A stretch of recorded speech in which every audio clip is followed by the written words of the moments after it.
अब आपको बताते हैं नरेंद्र मोदी की सरकार का दूसरा बड़ा फैसला क्या होगा।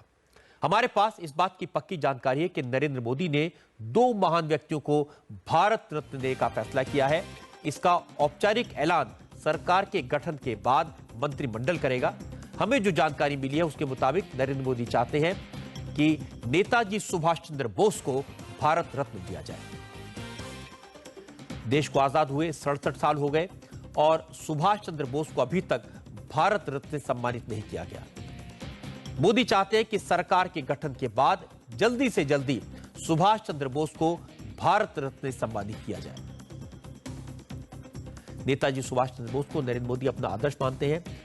कोलकाता की रैली में मोदी ने नेताजी सुभाष चंद्र बोस के नारे से अपने आप को जोड़ते हुए अपना नारा दिया था। सुभाष बाबू ने कहा था, तुम मुझे खून दो, मैं तुम्हें आजादी दूंगा। सुभाष बाबू ने स्वराज्य के लिए मांगा था, तुम मुझे खून दो, मैं तुम्हें आजादी दूंगा। आज सुभाष बाबू की उस कर्मभूमि, पवित्र भूमि में मैं आपसे कहने आया हूं, तुम मुझे साथ दो, मैं तुम्हें सुराज्य दूंगा। तुम मुझे साथ दो, मैं तुम्हें सुराज्य दूंगा। सुभाष चंद्र बोस को भारत रत्न बहुत पहले मिल जाना चाहिए था। अब नरेंद्र मोदी ये काम करेंगे, ऐसी खबरें मिली है। ये वक्त है याद करने का कि नेताजी सुभाष चंद्र बोस ने भारत की आजादी के लिए क्या क्या किया था।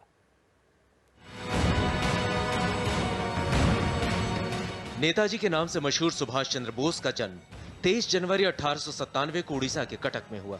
वो पढ़ने में बेहद होशियार थे। माता पिता ने आगे की पढ़ाई के लिए इंग्लैंड भेजा।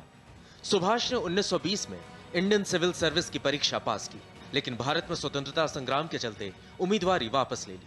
1923 में वो भारत आए और गांधी जी से मिले। इसके बाद सुभाष कांग्रेस पार्टी का हिस्सा बने। लेकिन देश को आजादी दिलाने के लिए बोस की सोच क्रांतिकारी थी। गांधी जी से मतभेद की वजह से बोस ने कांग्रेस छोड़ दी। वो जापान पहुंच गए और 1943 में आजाद हिंद फौज का गठन किया। इस सेना ने अंग्रेजों से 2 साल तक लड़ाई की।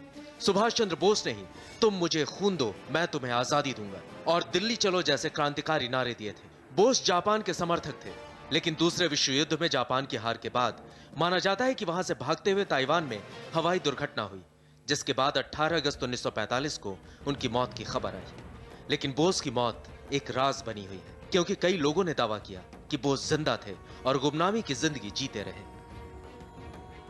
नरेंद्र मोदी की सरकार भारत रत्न को लेकर एक और बड़ा फैसला लेगी। नरेंद्र मोदी बनारस हिंदू यूनिवर्सिटी के संस्थापक मदन मोहन मालवीय को भी भारत रत्न से सम्मानित करेंगे। नेताजी सुभाष चंद्र बोस के साथ साथ देश के महान स्वतंत्रता सेनानी मदन मोहन मालवीय को देश का सर्वोच्च सम्मान दिया जाएगा। आपको याद होगा, नरेंद्र मोदी ने वाराणसी में अपना नॉमिनेशन फाइल करने से पहले अपने रोड शो की शुरुआत पंडित मदन मोहन मालवीय की मूर्ति पर फूल चढ़ाकर की थी। वाराणसी से मोदी के नॉमिनेशन में 4 लोग जिन्होंने प्रस्तावक थे, उनमें से एक मदन मोहन मालवीय के पोते जस्टिस गिरधर मालवीय थे। सुभाष चंद्र बोस की चर्चा होती है, लेकिन मदन मोहन मालवीय के बारे में युवा पीढ़ी को ज्यादा जानकारी नहीं है। आपको बताते हैं मदन मोहन मालवीय की शख्सियत के बारे में। वो मदन मोहन मालवीय जिन्हें भारत रत्न देने की तैयारी की जा रही है। पंडित मदन मोहन मालवीय को गांधी जी ने पहली बार महामना कहा। इसके बाद लोग उन्हें महामना मदन मोहन मालवीय कहने लगे। मदन मोहन मालवीय पहले अध्यापक रहे, फिर वकालत की, बड़े बैरिस्टर बने, कई क्रांतिकारियों के मुकदमे लड़े, पत्रकारिता की तो संपादक बने। लीडर और हिंदुस्तान टाइम्स की स्थापना मालवीय ने ही की। मदन मोहन मालवीय बड़े विद्वान थे, लोगों को शिक्षित करने में बड़ा योगदान रहा। बीएचयू की स्थापना की। 1909 और 1918 में कांग्रेस के अध्यक्ष रहे। 1931 में पहले गोलमेज सम्मेलन में देश का प्रतिनिधित्व किया। 12 नवंबर 1946 को इलाहाबाद में उनका निधन हो गया।